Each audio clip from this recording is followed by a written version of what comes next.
I want to get back to the Middle East now. And overnight, Israel's military confirmed that Hamas returned the bodies of 4 more deceased hostages. There are 20 bodies of Israeli hostages now still remaining, though, in Gaza. For the freed hostages, today, of course, was day 2 of freedom. It's a massive readjustment. And one group who's been at the forefront of advocating for hostages and their families and helping them in Israel is the Hostages and Missing Families Forum. It's a volunteer organisation with no political affiliations, and it's provided advocacy through the media and diplomatic channels.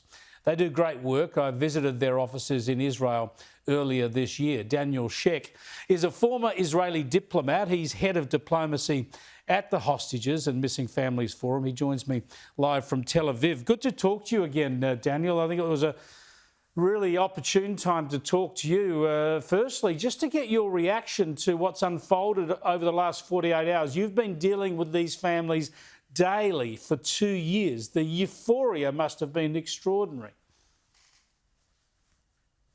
You know, first of all, it has to be said that 2 years is far too long, and there might have been opportunities to end this earlier, but that is, as they say, water under the bridge. But it was amazing to see these families of the last 20 living hostages, their faces suddenly transform. It's as if a veil has been lifted from their faces, and suddenly they could smile in full honesty, including with their eyes.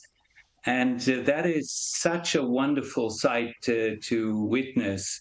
And you know, it's a wonderful moment. But I think that at the forum, we are ready to regroup and to resume the advocacy and the fight until the very last hostage is returned, including the deceased ones. Indeed, the 20 bodies still not returned. I'll come back to that work in a moment, but when I met you, you introduced me to Vicky Cohen. I met her in Tel Aviv. We've interviewed her on this program some months ago. So I just want to share, she's spoken now after being reunited with her son Nimrod, the pictures we've just seen, but she's spoken about that overnight. Have a look. That expectation, the anticipation, the uncertainty, everything was sort of channeled into one moment with an amazing excitement that one cannot even describe in words. And when we were reunited, we couldn't say anything. We just embraced each other and we let those tears come down freely and openly. And don't be confused. That smile is not saying that there's happiness, there's a long path on the ahead of him, but we will embrace him, and hand in hand we will accompany him on that path full of hope to recovery. Yeah, it's just wonderful to hear all about that and see it, Daniel. But it's going to be a massive readjustment for, obviously, the hostages after 2 years of sensory deprivation and deprivation of everything else. And, of course, the families. As you've explained to me, I wonder if you could share with our viewers, so many of them have had their whole lives on hold for 2 years. They couldn't work, they couldn't go on with their normal lives because they had to plough themselves full time into campaigning for their loved one's release. Yes, absolutely. I think Vicky Cohen and Nimrod Cohen's family is a very good example, because the entire family, Yuda, the dad, Vicky, the mom, Yotam, the brother, the older brother, and Romi, the twin sister, they were all mobilized. The entire family was active. They traveled around the world to speak up for Nimrod and for the other hostages. Both the parents abandoned their regular jobs and were completely devoted to the plight of the hostages and their families. And I am confident that they will not abandon the fight even now. I mean, I'm sure they will take a few days to to bask in the joy of getting Nimrod back in a reasonably decent shape, as they themselves describe. But yes, they are a good example. And we're talking about many hundreds of people. I remind you that there were 251 hostages at the beginning, 251 families, that's thousands of people.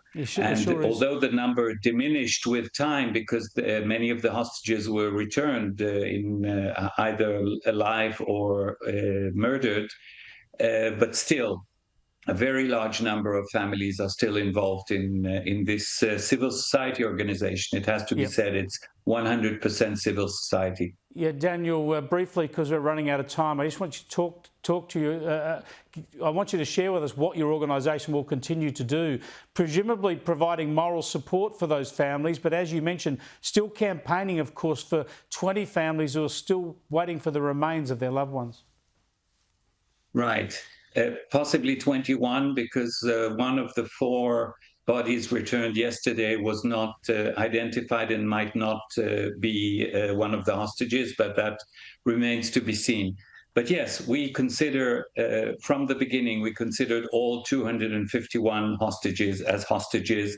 And since now we know that there are only remains of hostages to be returned, it doesn't matter to us, and we will continue to advocate for their release.